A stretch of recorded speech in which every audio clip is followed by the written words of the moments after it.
اب آپ ام المؤمنین سیدہ عائشہ صدیقہ رضی اللہ عنہا کے حالات و واقعات سنیں۔ آپ رضی اللہ عنہا کا نام عائشہ جبکہ لقب صدیقہ تھا۔ کنیت ام عبداللہ تھی۔ آپ کے والد کا نام عبداللہ بن ابی قحافہ تھا، لیکن ان کو ابو بکر کے نام سے پکارا جاتا تھا۔ آپ کی والدہ کا نام ام رومان بنت عامر تھا۔ آپ باپ کی طرف سے قریشی اور ماں کی طرف سے کنانیہ تھیں۔ اس حساب سے سیدہ عائشہ رضی اللہ عنہا کا نسب نبی اکرم صلی اللہ علیہ وسلم سے 7ویں پشت پر اور ماں کی طرف سے 11ویں پشت پر مل جاتا ہے۔ آپ کے ہاں کوئی اولاد نہیں ہوئی۔ رسول اللہ صلی اللہ علیہ وسلم نے فرمایا تھا، تم اپنے بھانجے عبداللہ بن زبیر کے نام پر اپنی کنیت رکھ لو۔ جب عبداللہ بن زبیر پیدا ہوئے تو سیدہ عائشہ رضی اللہ عنہا انہیں گود میں اٹھا کر آپ کی خدمت میں لائیں، تو اس وقت آپ نے فرمایا، یہ عبداللہ ہے اور تم ام عبداللہ۔ دراصل عرب میں کنیت شرافت کا نشان تھی، اس لیے ہر مرد اور عورت اپنی کنیت ضرور رکھتا تھا۔ آپ رضی اللہ عنہا کی والدہ ام رومان کا پہلا نکاح عبداللہ ازدی سے ہوا تھا۔ عبداللہ ازدی کی وفات کے بعد سیدنا ابو بکر کے نکاح میں آئے۔ ان کے ہاں ابو بکر صدیق رضی اللہ عنہ سے صرف 2 بچے پیدا ہوئے، سیدنا عبد الرحمن رضی اللہ عنہ اور سیدہ عائشہ رضی اللہ عنہا۔ سیدہ عائشہ نبوت کے 4تھے سال پیدا ہوئیں۔ صحیح بخاری میں سیدہ عائشہ رضی اللہ عنہا کا اپنا بیان ہے کہ 6 سال کی عمر میں نبی صلی اللہ علیہ وسلم کے ساتھ میرا نکاح ہوا اور 9 سال کی عمر میں رخصتی ہوئی۔ اب میں نکاح کے طے ہونے کی تھوڑی سی تفصیل بیان کرتا ہوں۔ سیدہ خدیجہ رضی اللہ عنہا نبوت کے 10ویں سال انتقال کر گئیں۔ رسول اللہ صلی اللہ علیہ وسلم غمگسار بیوی کی وفات کے بعد اکثر غمگین رہتے تھے۔ صحابہ کرام نے یہ صورتحال دیکھ کر آپ سے اس بارے میں بات کی اور تجویز پیش کی کہ آپ دوسرا نکاح کر لیں۔ آپ نے فرمایا، ٹھیک ہے۔ صحیح بخاری میں ہے کہ نبی صلی اللہ علیہ وسلم کی طرف سے عائشہ صدیقہ رضی اللہ عنہا کے ساتھ نکاح کرنے کا پیغام سیدہ عائشہ کے ولی اور والد سیدنا ابو بکر صدیق رضی اللہ عنہ کو پہنچا تو انہوں نے کہا، میں تو آپ صلی اللہ علیہ وسلم کا بھائی ہوں، تو عائشہ کا نکاح آپ سے کیسے ہو سکتا ہے؟ اس پر نبی صلی اللہ علیہ وسلم نے فرمایا، تم میرے دینی بھائی ہو، نسبی نہیں، لہٰذا میرے ساتھ عائشہ کا نکاح ہو سکتا ہے، وہ میرے لیے حلال ہے۔ اس طرح نبی صلی اللہ علیہ وسلم کے ساتھ عائشہ رضی اللہ عنہا کا نکاح ہوا اور حق مہر 500 درہم مقرر ہوا۔ نکاح بہت سادگی سے ہوا۔ سیدہ عائشہ فرماتی ہیں کہ نبی اکرم صلی اللہ علیہ وسلم نے ایک روز فرمایا، اے عائشہ، نکاح سے پہلے تم مجھے 2 مرتبہ دکھائی گئیں۔ جبریل ریشم کے کپڑے میں کوئی چیز لپیٹ کر لائے اور کہا، یہ آپ کی بیوی ہیں۔ میں نے کپڑے کو کھولا تو وہ تم تھی۔ چنانچہ میں نے کہا، اگر یہ اللہ تعالیٰ کا فیصلہ ہے تو اللہ ضرور کرے گا۔ امام سہیلی نے الاجابہ میں لکھا ہے کہ اس میں شک نہیں، انبیاء کا خواب وہی ہوتا ہے۔ گویا بذریعہ وحی نبی صلی اللہ علیہ وسلم کو اس نکاح کے بارے میں بتایا گیا۔ نکاح کے بعد 3 سال تک سیدہ عائشہ رضی اللہ عنہا اپنے میکے میں رہی۔ ہجرت کے بعد انتہائی سادگی سے رخصتی ہوئی۔ اس وقت رسول اللہ صلی اللہ علیہ وسلم کے پاس ضیافت کے لیے دودھ کے ایک پیالے کے سوا کچھ نہیں تھا۔ آپ نے دودھ کے پیالے میں سے خود نوش فرمایا، پھر سیدہ عائشہ کو دیا، انہوں نے بھی پیا۔ رخصتی کے وقت آپ کی عمر 9 سال تھی۔ رخصتی شوال 1 ہجری میں ہوئی۔ بعض اہل علم نے کہا کہ رخصتی 2 ہجری میں ہوئی۔ سیدہ عائشہ رضی اللہ عنہا کا حجرہ چھوٹا سا تھا، دیواریں مٹی کی تھیں، چھت کھجور کے پتوں اور ٹہنیوں کی تھی۔ ان کے اوپر کمبل ڈال دیا گیا تھا تاکہ بارش میں نہ ٹپکے۔ چھت کی بلندی اتنی تھی کہ آدمی ہاتھ سے چھو سکتا تھا۔ دروازے پر ایک پٹ کا کواڑ تھا جو ساری عمر کبھی بند نہ ہوا۔ پردے کے طور پر ایک کمبل دروازے پر پڑا رہتا۔ یہ تو حجرے کی کیفیت تھی۔ اس کے اندر کی کل کائنات ایک چارپائی، ایک چٹائی، ایک بستر اور ایک کھجور کی چھال بھرا تکیہ، کھجوریں رکھنے کے لیے ایک دو مٹکے، پانی رکھنے کا ایک برتن اور پانی پینے کے لیے ایک پیالے پر مشتمل تھی۔ گھر میں کھانا پکانے کی نوبت بہت کم آتی تھی۔ خود سیدہ عائشہ رضی اللہ عنہا فرماتی ہیں، کبھی بھی 3 روز متواتر ایسے نہیں گزرے کہ خاندان نبوت نے پیٹ بھر کر کھانا کھایا ہو۔ 3 چاند گزر جاتے، گھر میں آگ نہیں جلتی تھی، صرف چوہارے اور پانی پر گزارا تھا۔ فتح خیبر کے بعد آسانی ہوئی تو آپ نے ازواج مطہرات کے سالانہ اخراجات مقرر کر دیے، لیکن دوسروں کی امداد کرنے کی وجہ سے یہ سامان کبھی بھی کافی نہیں ہوتا تھا۔ اس تنگ دستی کے باوجود آپ صلی اللہ علیہ وسلم کی گھریلو زندگی نہایت خوشگوار تھی۔ آپ کی پوری زندگی میں سیدہ عائشہ اور دوسری ازواج مطہرات کی گزر بسر اسی صورت میں ہوتی رہی۔ نبی اکرم صلی اللہ علیہ وسلم نے انتقال فرمایا تو سارا عرب اسلام کے ماتحت ہو چکا تھا۔ تمام صوبوں سے دولت کے انبار مدینے آ رہے تھے، لیکن جس روز نبی اکرم صلی اللہ علیہ وسلم کا انتقال ہوا، اس روز سیدہ عائشہ کے گھر میں ایک دن کے گزارے کا سامان بھی نہیں تھا۔ سیدنا صدیق اکبر کے زمانے میں ازواج مطہرات کو خیبر کی پیداوار سے بدستور مقررہ غلہ ملتا رہا۔ سیدنا عمر نے اپنے دور میں ان کے نقد وظائف مقرر فرما دیے۔ سیدہ عائشہ کو 12,000 درہم سالانہ ملتے تھے، جبکہ باقی ازواج مطہرات کو 10,000 درہم ملتے تھے۔ یہاں قابل ذکر بات یہ ہے کہ جس روز سیدہ عائشہ کو یہ وظیفہ ملتا تھا، اس شام بھی گھر میں فاقہ ہوتا تھا، اس لیے کہ وہ سب کچھ تقسیم کر دیتی تھی۔ نبی صلی اللہ علیہ وسلم کو سیدہ عائشہ سے بہت محبت تھی، اور یہ بات صحابہ کو بھی بخوبی معلوم تھی۔ چنانچہ یہ حضرات بھی اسی روز تحائف وغیرہ بھیجتے تھے جس روز آپ کی باری سیدہ عائشہ کے ہاں ہوتی تھی۔ آپ اکثر سیدہ کے ساتھ ایک ہی برتن میں کھانا تناول فرماتے تھے، اور عموماً اسی جگہ سے بوٹی اور ہڈی کھاتے جس جگہ سے سیدہ عائشہ نے کھائی ہوتی۔ ایک سفر میں سیدہ عائشہ آپ کے ساتھ تھیں۔ آپ نے صحابہ کرام رضوان اللہ علیہم اجمعین کو آگے بڑھ جانے کا حکم دیا اور سیدہ سے فرمایا، آؤ دوڑ لگائیں، دیکھیں کون آگے نکلتا ہے۔ چنانچہ دوڑ شروع ہوئی۔ سیدہ دبلی پتلی تھیں، آگے نکل گئیں۔ کئی سال بعد پھر اسی قسم کا موقع آیا۔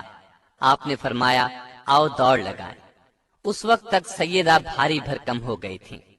اس مرتبہ آپ آگے نکل گئے اور فرمایا، یہ اس روز کا جواب ہے۔ ایک مرتبہ رسول اللہ صلی اللہ علیہ وسلم نے فرمایا، عائشہ، جب تم مجھ سے خوش ہوتی یا ناراض ہوتی ہو تو مجھے پتہ چل جاتا ہے۔ سیدہ نے پوچھا، وہ کیسے؟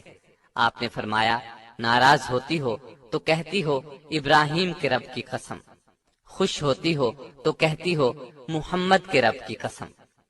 یہ سن کر سیدہ نے عرض کیا، اے اللہ کے رسول، صرف زبان سے نام چھوڑتی ہوں، دل میں تو آپ ہی بسے ہوتے ہیں۔ گھر میں اگرچہ خادمہ موجود تھی، لیکن نبی صلی اللہ علیہ وسلم کا ہر کام سیدہ عائشہ صدیقہ اپنے ہاتھوں سے کرتی تھیں۔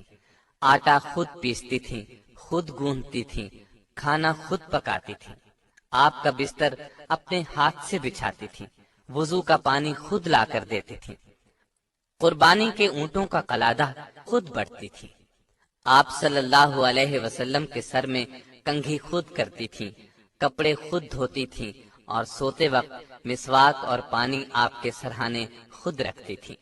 ہر معاملے میں آپ کی پسند اور خوشی کا ہر وقت خیال رکھتی تھی۔ شعبان 5 ہجری میں حضرت عائشہ صدیقہ رضی اللہ عنہا کے ساتھ ایک عجیب واقعہ پیش آیا۔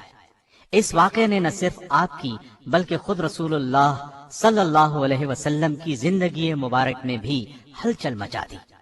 اس واقعے کو واقعہ افک کہتے ہیں۔